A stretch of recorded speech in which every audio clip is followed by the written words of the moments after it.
Hey everyone, and welcome back to The Explainer. I am so glad you're joining us today, because we are diving headfirst into literally one of the greatest historical mysteries in all of Southeast Asia. We are embarking on a massive ancestry detective story. The big question at the center of the whole shebang: where do Thai people actually come from? Were our ancestors mountain dwellers, jungle people? For generations, this topic has sparked endless debates, wild theories, and honestly, a lot of confusion. But recently, science has stepped into the chat. By pairing cutting-edge DNA research with historical records, we're finally unlocking the truth.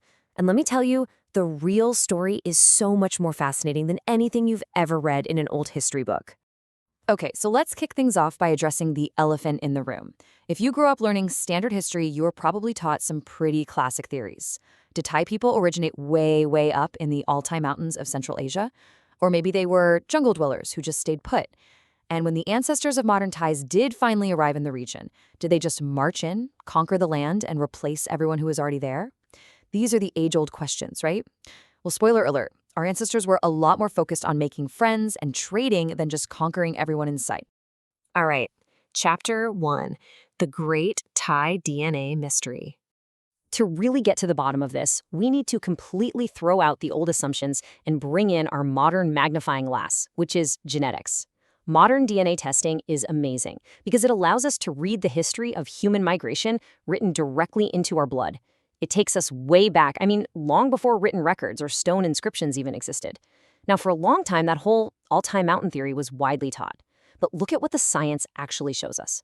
Modern genomic studies comparing ancient DNA from 3,000-year-old skeletons in Thailand to modern populations have completely debunked it. The DNA definitively shows that the ancestors of the Thai Kadai-speaking people, which is the linguistic group Thais belong to, actually migrated from southern China, specifically from areas like modern-day Guangxi. In fact, they share a very deep genetic relationship with groups like the Zhuang people, who are still living right there today.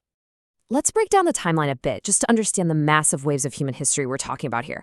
Around 40,000 years ago, yes, you heard that right, 40,000, ancient hunter-gatherer groups, like the ancestors of the modern Minic people, were already living down in the southern parts of the region. Fast forward a massive leap to about 3,000 to 4,000 years ago, right during the Bronze Age, and we see the arrival of those Thai Kadai-speaking populations from southern China. And, history definitely didn't stop there.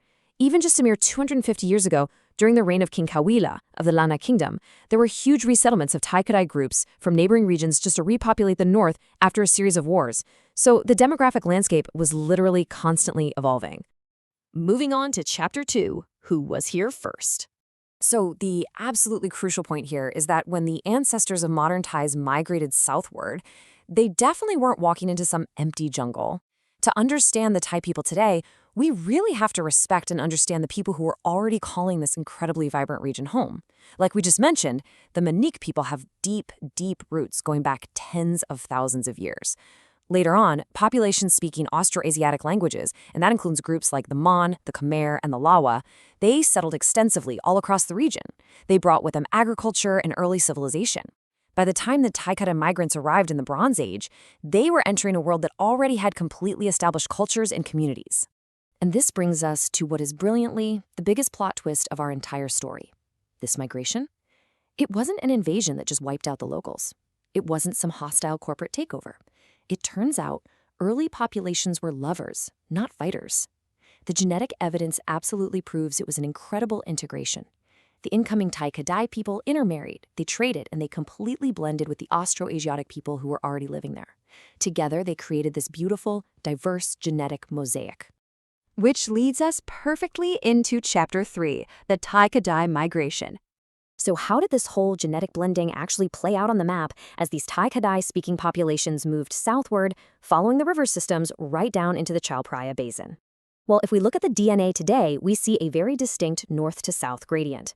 Up in northern Thailand, the population shows a super high continuity of Thai Kadai genetics, which very closely mirrors those populations in southern China.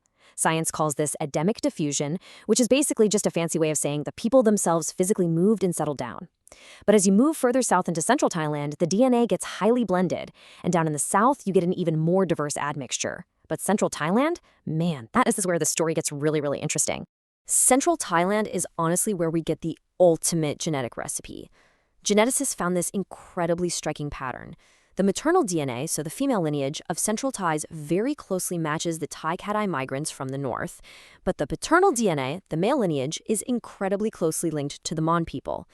And on top of all that, about 500 to 700 years ago, a totally distinct layer of Indian genetic admixture was added into the mix.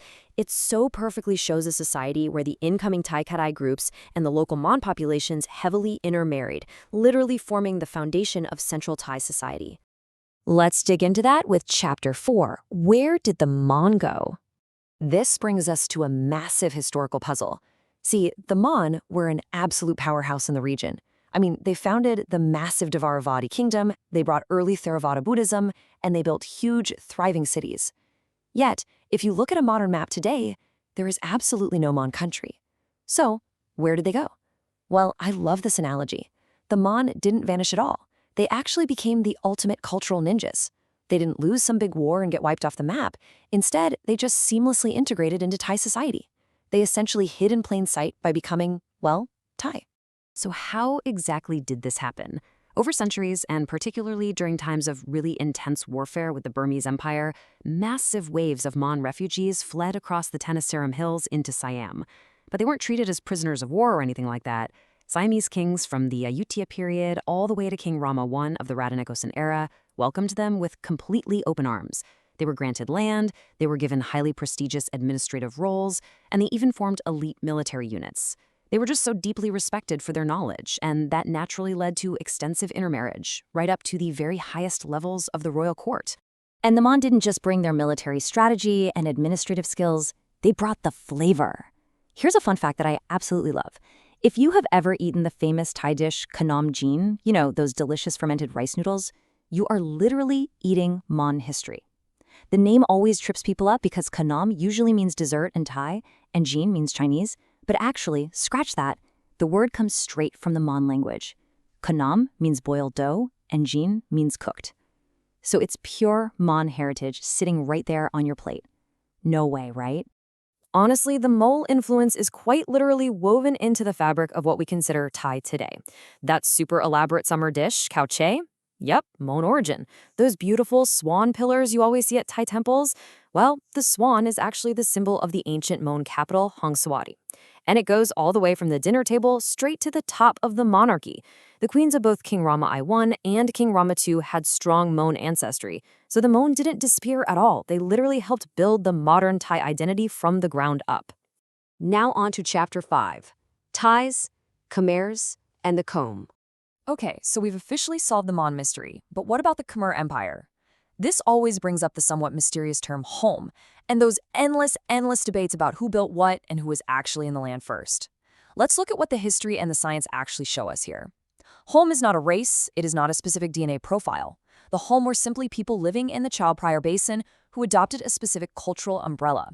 Think about it like this. If you practice Brahmanism or Mahayana Buddhism and you use the Khmer script for your sacred rituals, you are participating in home culture. It was a cultural identity, much like how people all over the world today might adopt Western business culture regardless of their actual genetics.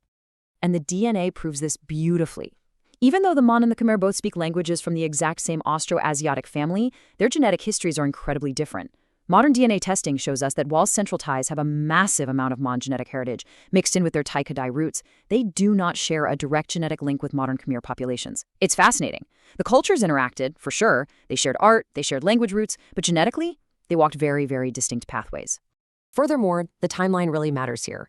DNA extracted from ancient skeletons proves that Thai Kadai-speaking populations were already living and mixing in the central region of Thailand over 3,000 years ago. Interestingly enough, this predates the rise of the Khmer Ongar Empire. Take the ancient majestic city of Sritep, for example. It wasn't just some Khmer outpost. The evidence suggests Thai populations were established there long before Khmer cultural influence even peaked in the region. It's just an absolutely incredible scientific discovery showing that our ancestors have been shaping this land for millennia. And finally, Chapter 6, the modern Thai mosaic. So what does all this amazing science and history actually tell us today?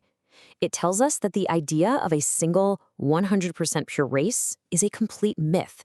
And honestly, that is a fantastic thing. Thailand's true strength and its incredibly breathtaking culture comes from the exact fact that it is a masterpiece woven from countless ancient threads.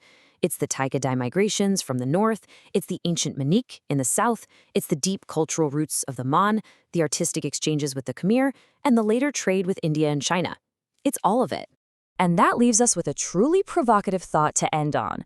If modern DNA proves that the people of Southeast Asia are a beautiful, interwoven family of ancient neighbors, what does it truly mean to be Thai today? I think it means being part of a dynamic, surviving, and incredibly rich shared human history that is just so much bigger than any lines drawn on a modern map. Think about that the very next time you enjoy a plate of Khanom Jean. Thank you so much for joining me for this explainer, and keep questioning those history books. Catch you next time.